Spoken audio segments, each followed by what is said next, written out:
सदियों पुरानी बात है। किसी गांव में एक अक्लमंद और नेक लोहार अपने जवान बेटे के साथ रहता था। उस गांव में उनका पुराना से एक मकान था जिसके दो ही कमरे थे। एक कमरे में वो बाप बेटा रहते थे और दूसरे कमरे को उन्होंने अस्तबल बना रखा था जहां उनका घोड़ा रहता था। वो घोड़ा बहुत शानदार और नहायत आला नस्ल का था। सालों पहले बूढ़े लोहार को किसी ने घोड़े का बच्चा तोहफे में दिया था और उसने भी उसे एक बाप की तरह पाला। और वो हमेशा कहता था उसका एक नहीं दो बेटे हैं। जब वो घोड़ा जवान हुआ तो चारों तरफ उसकी खूबसूरती की धूम मच गई। दूर दूर से लोग उसे देखने आते, उसकी तारीफ किए बिना रह ना पाते। कुछ अरसा गुजरा, साथ वाले गांव के रईस को भी इस घोड़े की खबर मिली। उसे घोड़े पालने का बहुत शौक था। एक दिन वो लोहार के घर आया और घोड़े को देखकर इस कदर मुतासर हुआ, उसने बूढ़े को बुलाया और मुंह मांगी कीमत की पेशकश की। लोहार ने माजूर करते हुए कहा, ये घोड़ा नहीं मेरा बेटा है और अपनी औलाद को कोई फरोख्त नहीं करता। वो रईस मायूस होकर लौट गया और जाते जाते बूढ़े लोहार को पूरा भला कहता था। एक दिन गाँव के कुछ लोग बूढ़े लोहार के घर आए और उससे समझाया कि तुम एक गरीब आदमी हो, ऐसे आला नस्ल के घोड़े को कितनी देर संभाल कर रख लोगे? तुम्हें अच्छी कीमत मिल रही है, इसे बेच डालो, कहीं ऐसा ना हो ये घोड़ा कोई चुरा कर ले जाए। ऐसे हर मशे के जवाब में वो बूढ़ा मुस्कुरा देता और सबको शुक्रिया कहकर वापसी का रास्ता दिखाता। बूढ़े लोहार की एक आदत थी, वो दरवेश लोगों की बहुत इज्जत करता था और जब भी कोई ऐसा बुजुर्ग नजर आता उसे मार्फत और दनाई की बातें सीखता। एक दिन साथ वाले गांव के उसी रईस ने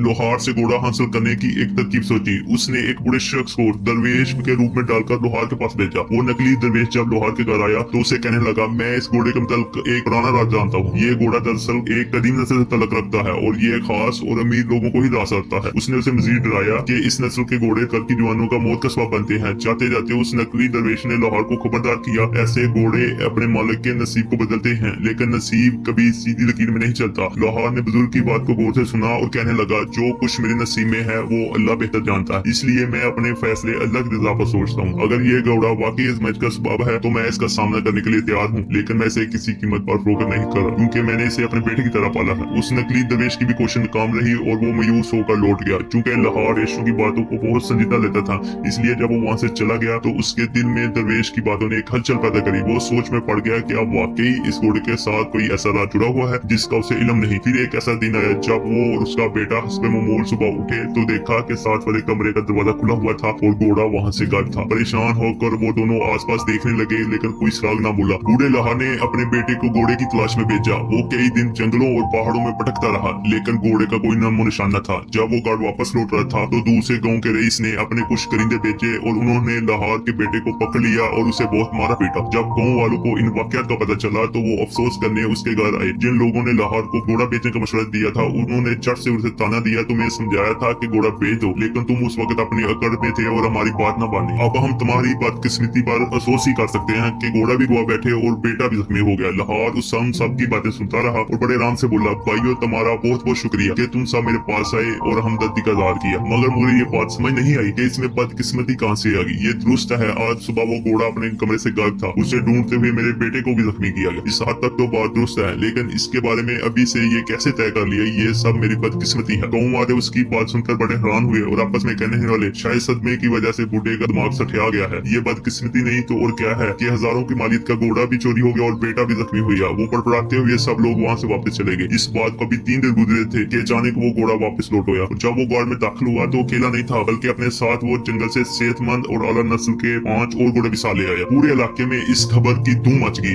लोग आकर बूढ़े लोहार को मुबारकबाद देने लगे। जो लोग उसे घोड़ा गुम होने पर ताने देते थे उन्होंने इतराफ किया कि हमने उस रोज गलत बात की थी कि घोड़े का चले जाना तुम्हारी बदकिस्मती नहीं बल्कि खुशकिस्मती। देखो आज एक की जगह तुम 6 घोड़ों के मालिक बन के हो। और लोहार ने हैरत से ये तथ्य सुने और कहने लगा, भाइयों मुझे एक बार फिर से तुम्हारी बातों की समझ नहीं। ये दुरुस्त है कि मेरा घोड़ा वापस आ गया और अपने साथ 5 घोड़े और भी ले आया, मगर इसमें खुशकिस्मती की बात कहाँ से आ गई? गाँव वाले ये सुनकर अपना समूह लेकर रह गए और कहने लगे, बुढ़ा 6 घोड़ों का मालिक क्या बना, ये घमंडी हो गया। ये कहने के बाद वो सब लोग वहाँ से वापस लौट गए। लोहार उसके बेटे पर अब काम की जिम्मेदारी बढ़ गई थी बल्कि एक बजाय अब 6 घोड़ों की देखभाल करना थी। कुछ दिनों के बाद एक अजब वाक़या पेश आया। बूढ़ा लोहार और उसका बेटा घोड़ों के साथ थे कि अचानक एक जंगली घोड़ा बिगड़ गया और उसने जोरदार झटका देकर लोहार के बेटे को जमीन पर गिरा दिया। गिरने की वजह से उसकी एक टांग टूट गई। लोहार ने सबर से काम लिया लेकिन उसे उस दरवेश की बातें याद आ गई। जब गाँव वालों को ये खबर पहुंची तो पूरा गाँव बूढ़े लोहार के घर उमड़ आया। चंद एक ने साफ गोई के साथ इतराफ किया कि बाबा जी आप ही ठीक थे और हम गलत थे। उन 5 घोड़ों का आना दरअसल खुशकिस्मती ही नहीं बल्कि बदकिस्मती का इशारा था। हमें अफसोस है कि आपका नौजवान बेटा जख्मी हो गया, न जाने उसकी टांग दुरुस्त तौर पर जुड़ती है या नहीं। आप बूढ़े बनते हो तमाम काम काज बेटा करता था,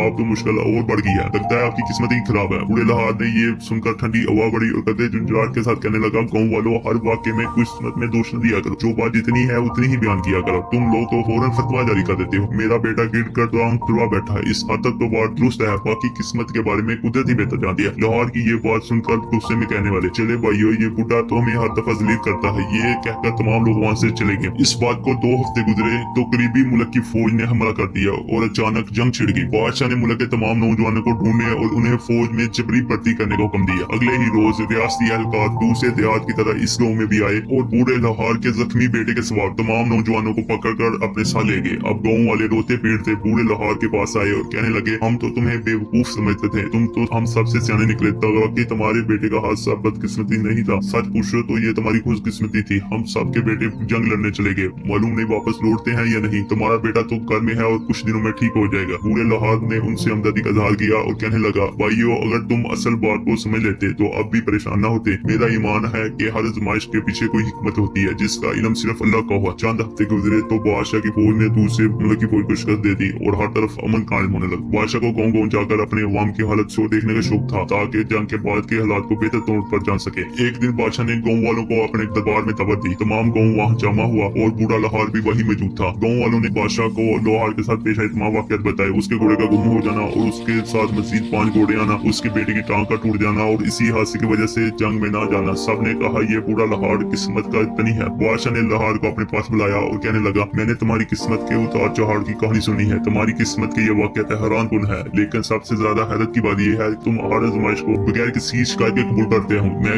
ये जानना चाहूंगा तुम्हारे पास ये हिकमत और सब्र कहाँ से आए। बूढ़े लाहौर ने बादशाह के सामने सर झुकाया और कहने लगा, बादशाह सलामत, मेरी हिकमत मेरी आजमाइशों का नतीजा है। मैंने अपनी जिंदगी से सीखा है हर वाक़या चाहे वो बजाय खुशी का हो या गम का दरअसल एक इम्तिहान होता है। हमें ना तो खुशी में मगरूर होना चाहिए ना ही गम में मायूस, क्योंकि अल्लाह की रज़ा में राजी रहना चाहिए। दरअसल हकीकी खुशकिस्मती है। बादशाह लाहौर की बातों से बहुत मुतासर हुआ और कहने लगा, तुम्हारे सब्र और हिकमत की वजह से मैं तुम्हें ये इनाम देता हूँ। मैं तुम्हें तुम्हारे गाँव का सरदार मुकर्रर करता हूँ और इसके साथ एक मकान, घोड़ों का अस्तबल और घोड़ों की निगरानी के लिए 6 करिंदे भी मुकर्रर करता। पूरे लाहौर ने बादशाह का शुक्रिया अदा किया और कहने लगा, बादशाह सलामत, आपका ये इनाम मेरे लिए बहुत बड़ा है, लेकिन मेरी खुशी इसी में है कि आपने जो भी अता किया उसे अल्लाह की रजा समझकर कबूल करूँ। अल्लाह आप लोगों का हामी नासिर हो।